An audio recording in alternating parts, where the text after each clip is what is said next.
طبقہ تو وہ ہے جو بوڑھوں کا طبقہ کہلاتا ہے، دوسرا ہے جو بچوں کا طبقہ کہلاتا ہے، تیسرا ہے جو ماں بہنوں کا طبقہ کہلاتا ہے، اور چوتھا ہے جو جوانوں کا طبقہ کہلاتا ہے۔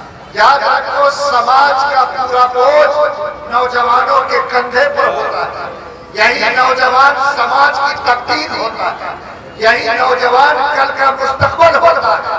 یاد رکھو اگر سماج کا بوڑھا سماج میں انقلاب لانا چاہے تو وہ اس کے جسم کے طاقت کے لائق بات نہیں ہے۔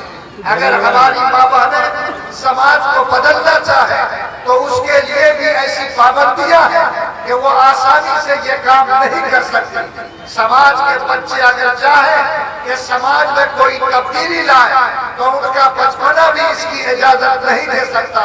سماج میں ایک طبقہ ہے جس کو اللہ نے جوانی عطا کی ہے، جس کے جسم میں بھی طاقت ہے، دماغ میں بھی قوت ہے۔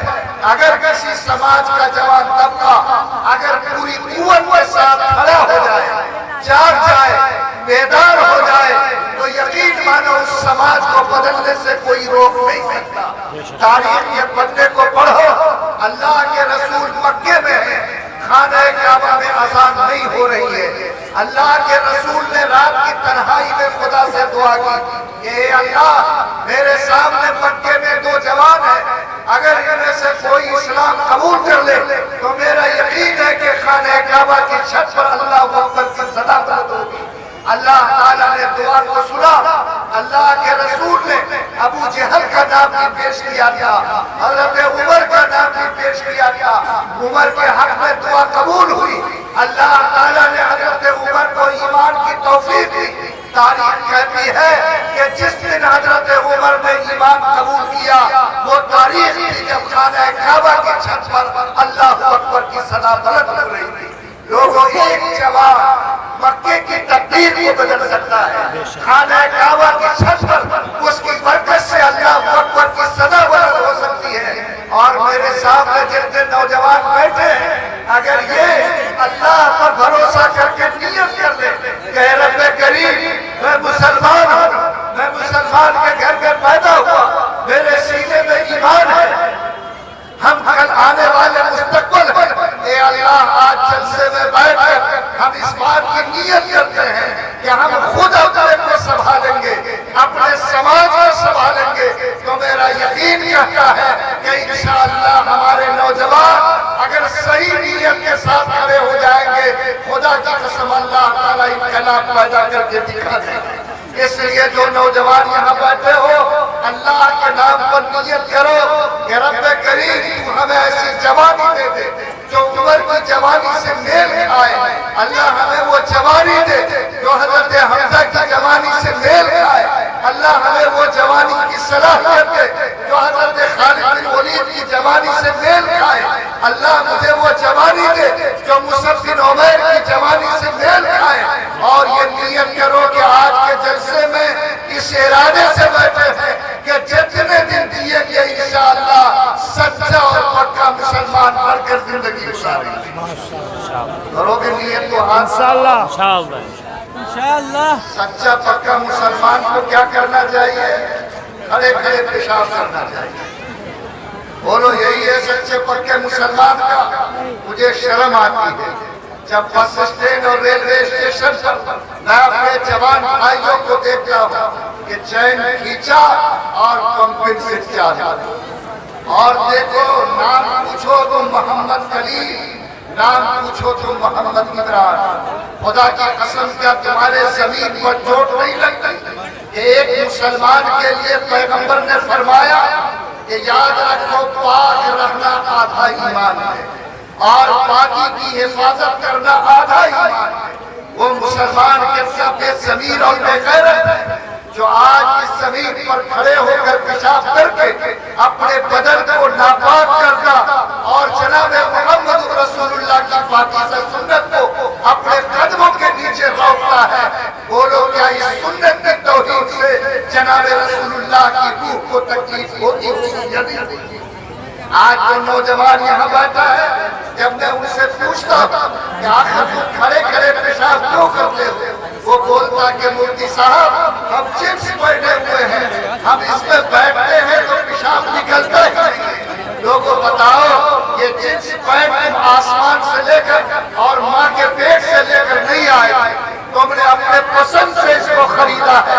اگر تمہارا ایمان مرا نہیں ہے، اگر تمہارا ضمیر سڑا نہیں ہے، تو آج اس پورے مجمع میں میں تمام نوجوان بھائیوں سے یہ بات گزارش کرنا چاہتا ہوں کہ اگر تم اپنے کو سچا مسلمان کہتے ہو تو ارادہ کرو کہ باقی جو آقا ایمان ہے، خدا کی قسم زندگی میں ہم اس کی حفاظت کریں گے۔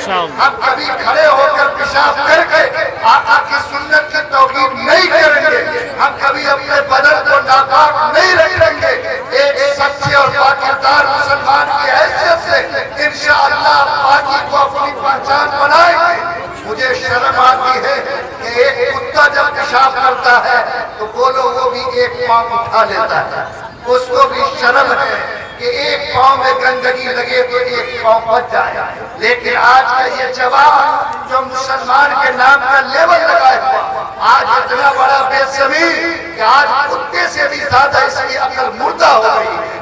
کتا تو ایک پاؤں بچانے کی کوشش کرتا، لیکن آج یہ ہمارا بھائی آج جس پینٹ کے چکر میں آج کتے سے زیادہ بدترین شکل اختیار کر کے اپنے پورے وجود کو ناپاک کر کے سڑکوں کے کنارے جناب رسول اللہ کی سنت کی توقیر کرتا ہے۔ نوجوانوں، میں تمہاری خیرت کو چوٹ لگاتا ہوں، میں تمہارے ایمان کو جگاتا ہوں۔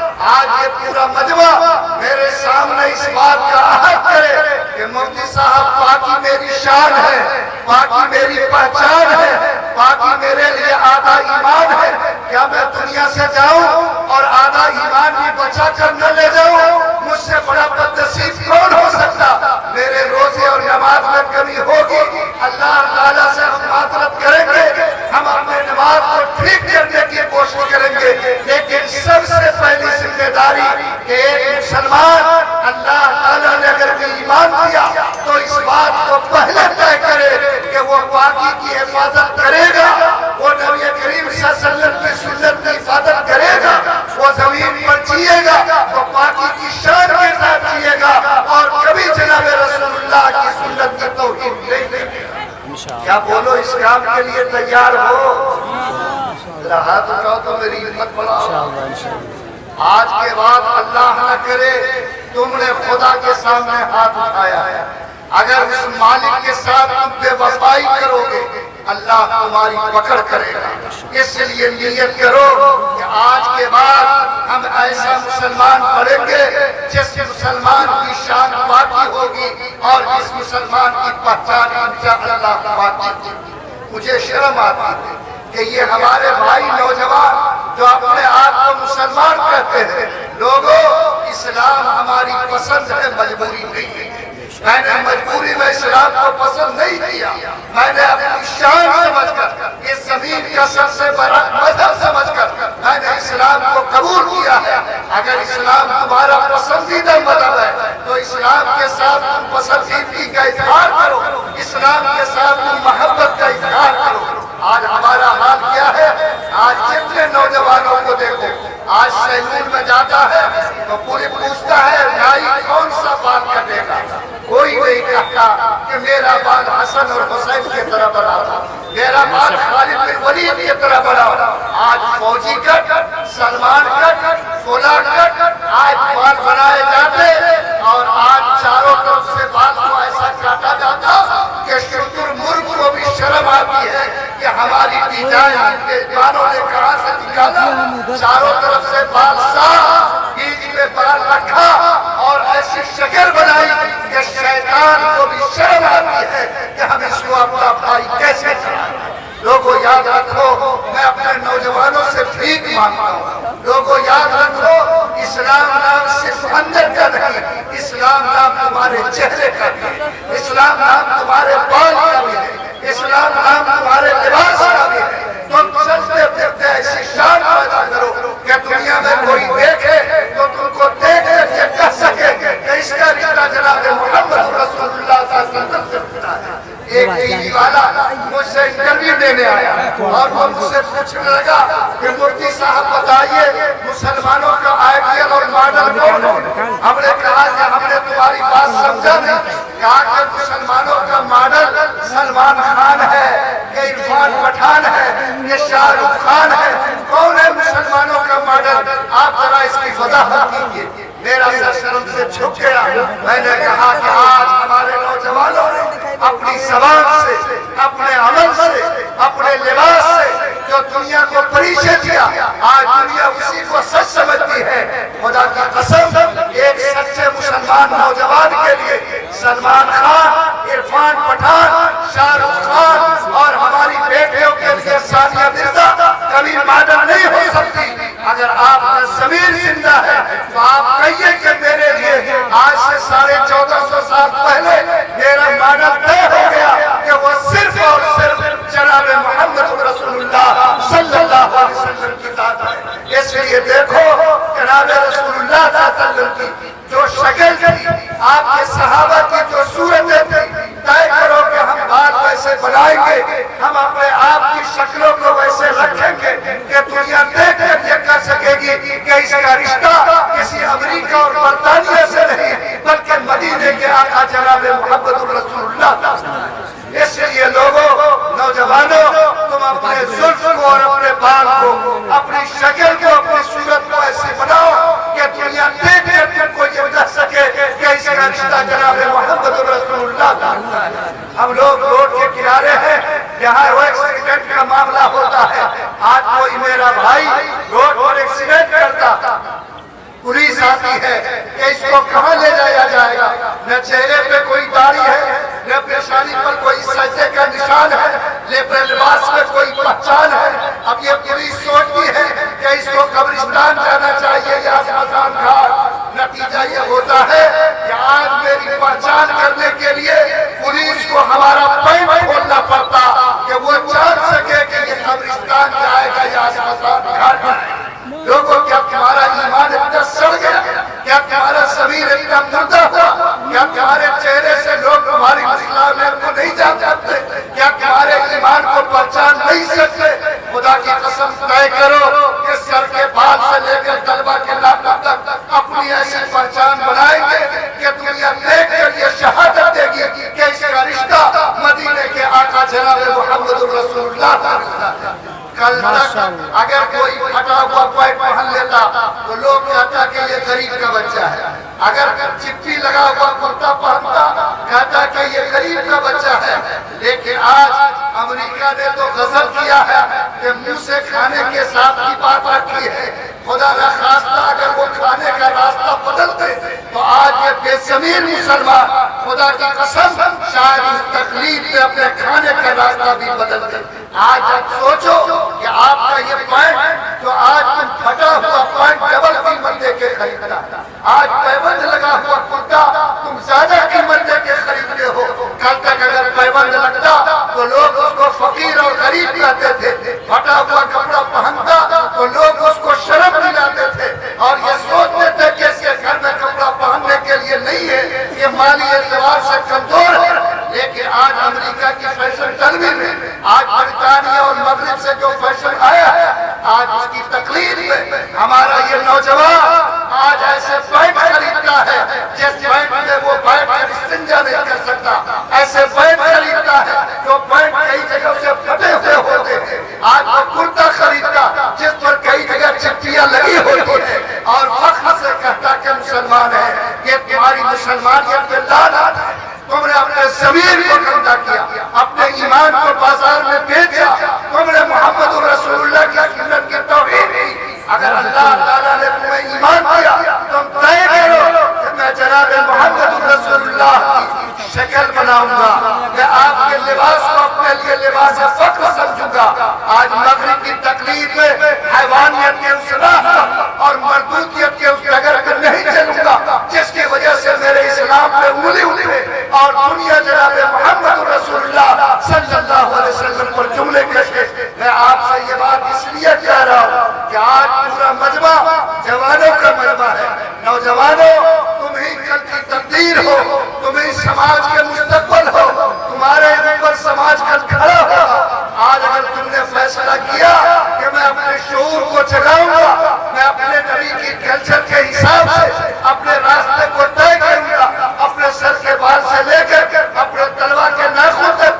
اسلام کے رنگ میں اپنے کو رنگنے کی کوشش کروں گا تو یاد رکھو یہی تمہاری پہچان کل اسلام کے لیے شان کی بات بنے گی. کل اس سے تمہارے اللہ کے رشتے مضبوط ہوں گے. اس زمین پر فخر کے ساتھ تم جی سکو گے. یاد رکھو تم قرآن کے نام پہ جمع ہوئے ہو, بڑی مقدس کتاب ہے.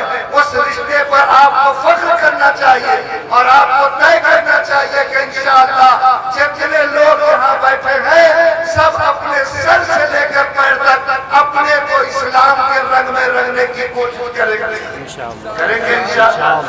ہم لوگ پاک رہیں گے آج سے.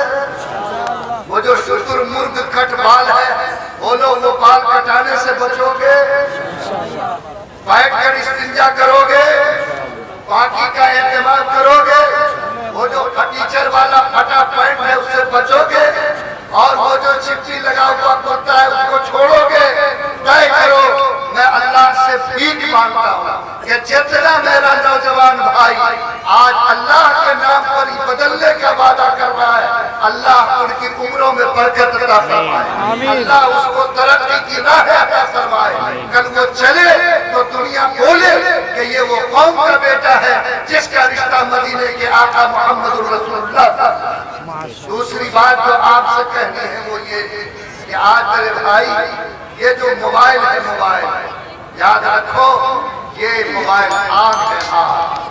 آگ سے چاہو تو کھانا بھی بنا سکتے ہو, آگ سے چاہو جاڑے میں گرمی لے سکتے ہو, لیکن ذرا غلط استعمال ہوگا تو بڑا سے بڑا گھر جل کے راکھ ہو جائے گا. آج ہر باپ نے فخر سے بیٹوں کے ہاتھ میں موبائل دیا. ماں کے پیٹ سے پیدا ہونے والا بچہ آج پیدا ہوتے موبائل لے کر کے, اور یہ بے زمین باپ فخر سے کہتا ہے کہ بیٹا جب تک موبائل نہیں دیکھتا کھانا کھاتا ہے, تمہارا بھی ایمان کھا رہا ہے, تمہارا بھی ضمیر, اور تم نے اپنی اولاد کے ضمیر کو بھی سنبھالا. یاد رکھو یہ موبائل آج فتنہ بن چکا ہے. آج 90% سے ناکاری صرف موبائل کی وجہ سے. آج نوجوانوں کے کان کے پردے سے ان کی آنکھ کی پتلیوں پہ ایسی سیاہی آئی ہے کہ آج 15 گھنٹے بیٹھ کر وہ بلو فلموں سے اپنی آنکھ کو سیکھتا ہے, غلط تصویریں دیکھتا ہے, اپنے ضمیر کو گندا کرتا اور اپنے بھیجے کو ناپاک کرتا ہے. لوگوں یاد رکھو موبائل بنا کر جس نے تمہیں دیا ہے اس نے یہ نہیں سوچا کہ ایسی گندگی تم پیدا کرو گے. موبائل پر چلنے والا انسان آج چاند کو چھو رہا ہے. موبائل اور ٹیکنیکل کی دنیا میں جینے والا انسان اگر سچائی کی ڈگر پہ چلے تو بزنس کو آسمان پہ پہنچا سکتا, لیکن مسلمانوں کے ہاتھ میں یہ چیز چنا ہے اور اس کی بے ضمیر اولاد آج ناکارہ بن کر آج 15 گھنٹے سڑک کے کنارے بیٹھ کر آج دوسروں کی بہو بیٹی سے گندی باتیں کر کے اپنی زبان کو گندا کرتا. آج باپ گھر سے نکلتا ہے اور اس موبائل کی وجہ سے اس کی بیٹی کے ساتھ گھر میں بدکاری ہوتی ہے. آج شوہر گھر سے نکلتا اور اس موبائل کے فتنے کی وجہ سے آج اس کی بیوی کے ساتھ گھر میں بدکاری ہوتی ہے. نوجوانوں میں تمہیں خدا کا واسطہ دیتا ہوں, اللہ تعالیٰ کے نام پر غیرت کو جگاتا ہوں. تمہاری زندگی بہت قیمتی ہے, تمہارا وقت بہت قیمتی ہے. اللہ نے قرآن میں وقت کی قسم کھائی ہے, وقت کو برباد مت کرو. اس آنکھ سے تم نے قرآن پڑھا ہوگا, اس آنکھ کی پتلی کو ناپاک مت کرو. اس کان سے تم اللہ اکبر کی آواز سنتے ہو, اس کو گندے گانوں سے مت بھرو. اس زبان سے تم خدا کا نام لیتے ہو, خدا کے واسطے زناکاری اور بدکاری کی ڈگر پہ چل کے اور دوسروں کی بہو بیٹی سے گندی باتیں کر کے اپنے ضمیر اور اپنی زبان کو ناپاک مت کرو. اللہ نے اگر ایمان تمہارے سینے میں دیا, میں تم سے گزارش کرتا ہوں, میں تم سے بھیک مانگتا ہوں کہ یہ پورا مجمع جو میرے سامنے بیٹھا ہے یہ اللہ کے نام پر ارادہ کرے کہ آج سے وہ موبائل کا صحیح استعمال کرے گا, موبائل پر گندے گانے نہیں سنے گا, اپنے آپ کو غلط تصویروں سے ناپاک نہیں کرے گا, وہ اپنے آپ کو گندگیوں میں ڈال کر اپنے ضمیر کو ناپاک نہیں کرے گا. اگر آپ کا ضمیر زندہ ہے تو کیا بولو خدا کے نام پر مجمع یہ وعدہ کرنے کے لیے تیار ہے کہ انشاءاللہ وہ آج سے موبائل کا غلط استعمال نہیں کرے گا. انشاءاللہ نہیں کریں گے حضرت.